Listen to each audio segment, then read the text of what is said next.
नमस्कार, मैं हूं प्रतिमा पांडे और आप देख रहे हैं NP21 न्यूज समाचार। देश और दुनिया की तमाम छोटी बड़ी खबरों के साथ चलिए शुरुआत करते हैं खबरों का सिलसिला। खबर गाजीपुर से, जहां सपा सांसद अफजाल अंसारी ने मुर्शिदाबाद में वक्फ कानून के विरोध में हुए दंगों पर बयान देते हुए कहा कि हमने ये खबर पढ़ी सुनी नहीं है, लेकिन देश में कोई भी दंगा फसाद कोई सभ्य समाज सभ्य आदमी अलाउ नहीं करता।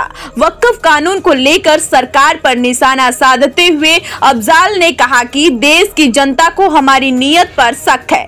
हम कहते कुछ हैं करते कुछ है। हम कह रहे हैं कि अल्पसंख्यक पिछड़ों का हमें बहुत दर्द है, जबकि देश के बहुसंख्यक पिछड़ों का हम हक लूट कर बैठे हैं। अफजाल ने आगे कहा कि लोगों को इसलिए शक है कि हम अल्पसंख्यक महिलाओं को लेकर बहुत चिंतित हैं, लेकिन अगर हमने अपने परिवार का भी हक उससे न लौटाया तो हमसे कोई कैसे उम्मीद करेगा। अफजाल ने कहा कि हमने संसद में कहा कि बंबई की सबसे ऊंची इमारत वक्फ की जमीन पर बनी है। वहीं अफजाल ने कहा कि वक्फ बोर्ड दान में मिली संपत्ति का संचालन करता है। वक्फ की संपत्ति संचालन करने वाले के बाप की संपत्ति नहीं है। वक्फ की संपत्ति दान देने वालों की अमानत है, बोर्ड सिर्फ रखवाला है। अफजाल ने कहा कि मरे हुए लोगों की अमानत का दूसरा कोई कैसे मालिक हो सकता है। अफजाल ने कहा कि संसद में स्वीकार किया गया है कि वक्फ की इस्तेमाल न होने वाली संपत्ति को हम बेचेंगे। वहीं अफजाल ने कहा कि देश में दो ही बेचने वाले हैं और दो ही खरीदने वाले हैं। हमने खरीद फरोख्त का इतना धंधा कर लिया है कि लोगों को पच ही नहीं रहा। वहीं अफजाल ने कहा कि लोगों की आस्था को कितना निचोड़ा जाएगा। अफजाल अंसारी ने तंज कसते हुए कहा कि हमारा ही डायलॉग है कि आपदा को अवसर बना लो। महाकुंभ में प्राइवेट हवाई जहाज वालों ने आपदा को अवसर बना लिया। वहीं अफजाल ने कहा कि देश में अराजकता न हो, मैं इसी की अपील करूंगा। संसद में इस कानून का विरोध भी हुआ, बहुमत तंत्र से ये बिल पास कर लिया गया। अब ये मामला सुप्रीम कोर्ट में विचाराधीन है। अफजाल अंसारी ने कहा कि देश की जनता से अनुरोध है कि सुप्रीम कोर्ट पर भरोसा रखे। अफजाल ने कहा कि अराजकता नहीं फैलानी चाहिए, नहीं तो इनका मकसद पूरा हो जाएगा। ये चाहते हैं कि इनके अराजक तत्वों को अराजकता फैलाने का अवसर मिले।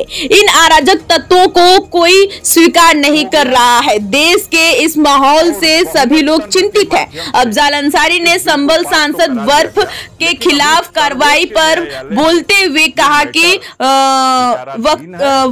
वक्फ साहब निर्भीक हैं, उनका कोई ऐसा गुनाह नहीं है कि वो घबराए जाए।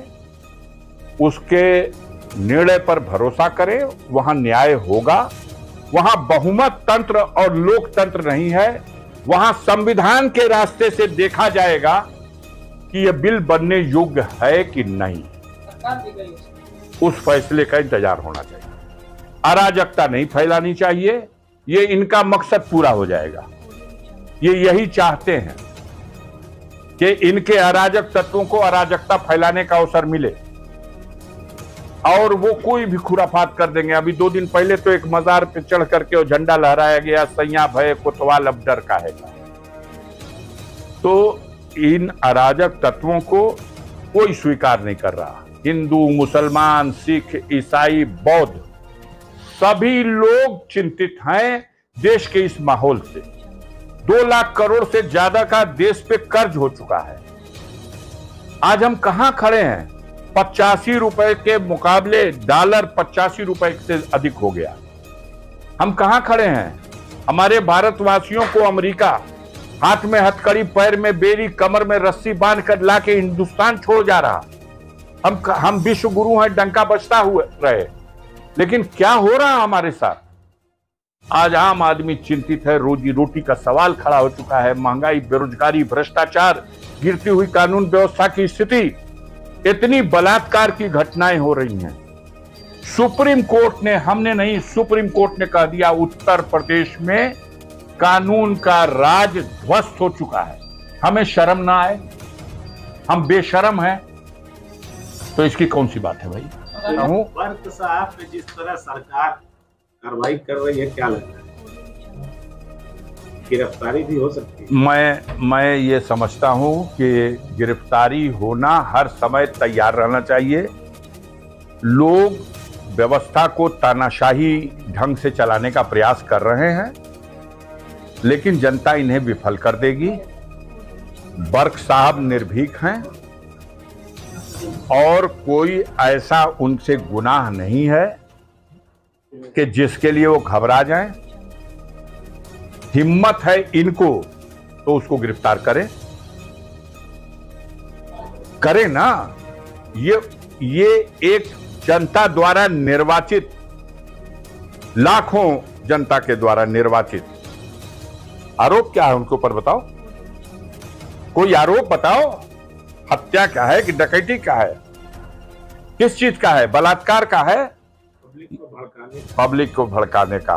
और ये जो रोज पब्लिक को भड़काने का, कल लखनऊ की सड़कों पर पता चला 25-26 संगठन सब बटुर गया था। और बटुर करके पब्लिक को भड़काने के लिए जिस तरह की भाषा बोली गई है और जिस तरह का व्यवहार किया गया है, पूरे कानून व्यवस्था के लिए और इस सरकार के लिए बहुत बड़ी चुनौती है। तो उसको उस बड़े गुनाह को पर्दा डालने के लिए बर्क साहब की बात आप चलाइए, लेकिन कहीं कुछ। मुर्शिदाबाद में दंगे हुए हैं वक्फ कानून के विरोध में, उस पर क्या कहें? मैंने ये खबर अभी पढ़ी देखी नहीं है।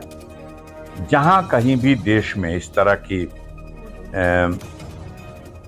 जो आप बता रहे हैं, किसी तरह का कोई भी दंगा फसाद, कोई सभ्य समाज, कोई सभ्य व्यक्ति इसको अलाउ नहीं करता। अपील तो हम कह रहे हैं, देश की जनता सशंकित है, हमारी नीयत पर उसको शक है। हम कहते कुछ है और करते कुछ है। नीयत पर इसलिए शक है कि हम कह रहे हैं कि अल्पसंख्यक पिछड़ों का हमें बहुत दर्द है और हम उनका हक उनको देना चाहते हैं। और देश के बहुसंख्यक पिछड़ों का हम हक लूट के बैठे हुए हैं, रिजर्वेशन खत्म कर दिए हैं। इसलिए लोगों को शक है, लोगों को इसलिए संदेह हो रहा है कि हम अल्पसंख्यक महिलाओं के प्रति बहुत चिंतित हैं। हम अल्पसंख्यक महिलाओं को उनका कल्याण करने के लिए, उनका अधिकार देने के लिए, उनके हित में यह फैसला ले रहे हैं। अब इस सवाल पर तो हमें कई लोग कहते हैं निजी सवालों पर मत कहिए, लेकिन अगर हमने अपने परिवार को भी हक न लौटाया हो उसका, तो हमसे कैसे कोई उम्मीद करेगा कि हम अल्पसंख्यक महिलाओं का दर्द अपने दिल में सही पाले हुए हैं। इस सवाल को भी मैंने पार्लियामेंट में कहा कि बंबई महानगरी की सबसे ऊंची इमारत,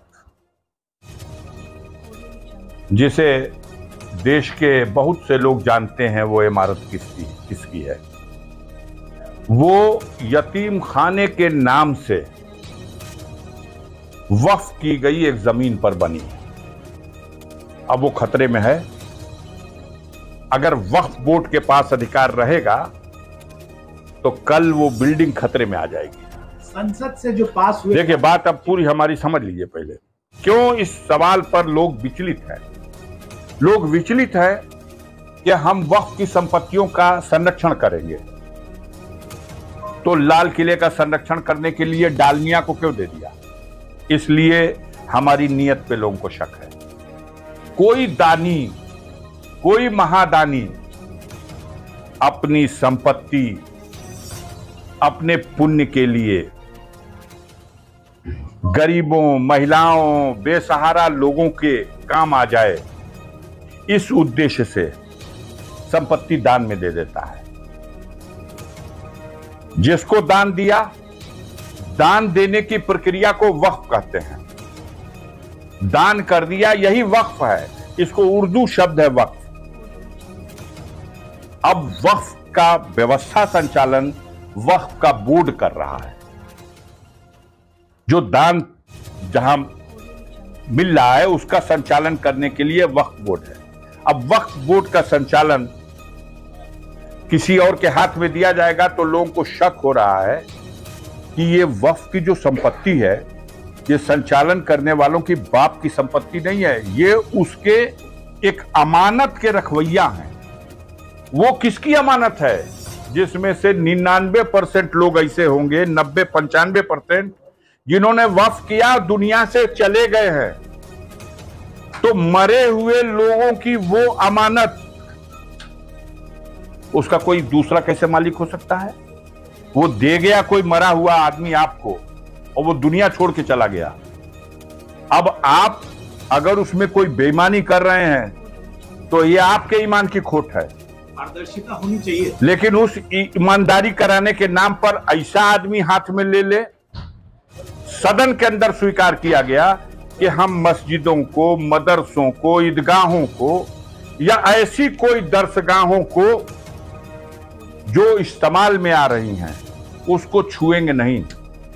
लेकिन वक्फ की जमीन इतनी ज्यादा है जो अलग ऐसे किसी उपयोग में नहीं आ रही है, पड़ी हुई है, उसको हम बेचेंगे और उसके पैसे से हम मुस्लिम महिलाओं के, अब मुस्लिम पिछड़े तबके के लोगों के वेलफेयर का काम करेंगे, उनके हित में उसको खर्च करेंगे। आ गई बात न बेचेंगे और खरीदेंगे। इसलिए लोग शक कर रहे हैं इस देश में दो ही बेचवैया हैं और दो ही खरीदवैया हैं। एक खरीदवैया की वो ऊंची वाली इमारत जो बंबई में चमचमा रही है, वही तो खरीदेगा। अब बेचने वाला कौन होगा? उसी की तो व्यवस्था हो रही है। तो लोगों को पच नहीं पा रहा। यह खरीद फरोख्त का धंधा हम इतना कर चुके हैं कि देख रहे हैं आदमी कि हमने हवाई अड्डा बेच दिया, हमने रेल की पटरी बेच दी, भारतीय रेल खड़ी कर दी जाती है और प्राइवेट रेल दनादन पास हो जाती है। लोगों को इसलिए शक है कि हम कहते हैं कि हवाई चप्पल वालों को हवाई जहाज में उड़ा देंगे। अभी महाकुंभ का आयोजन था। ये कैसी हमारी नीति है? 50-50 हजार में लोगों को इलाहाबाद जाने का टिकट एयर का नहीं मिला। कथनी और कथनी में किसी की आस्था को कितना निचोड़ा जाएगा? सुविधा देनी चाहिए थी कि 1000 के टिकट में जाइए, 2000 के टिकट में जाइए। प्राइवेट लोगों को जब जहाज दे